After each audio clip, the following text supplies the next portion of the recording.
The overall goal of this procedure is to perform whole-cell patch clamp recording from inner retinal neurons in the flat mount mouse retina preparation.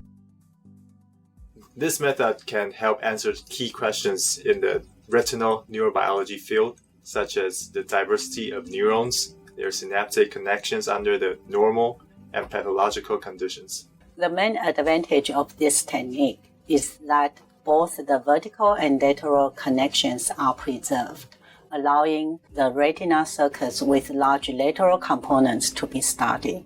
Generally, individuals new to this method will struggle because retina is a thin, delicate tissue, which must be handled with great care and patience.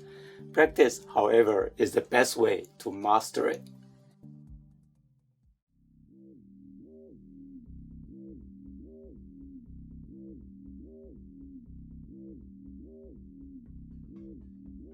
To begin this procedure, roll the mouse eyeballs in a clean paper towel to remove any blood.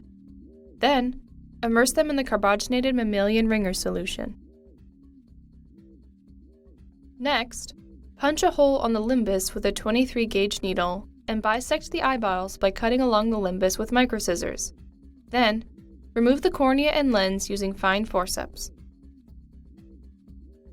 For retinal hole mount, gently peel the entire retina off the pigmented epithelium with fine forceps and make 4 1.5 to 2 mm orthogonal cuts from the edge toward the optic nerve head. After that, immerse a punched nitrocellulose membrane into the dish and gently drag the retina over it with the GCL side up. Then, place the optic nerve head into the center hole when preparing a hole mount retina.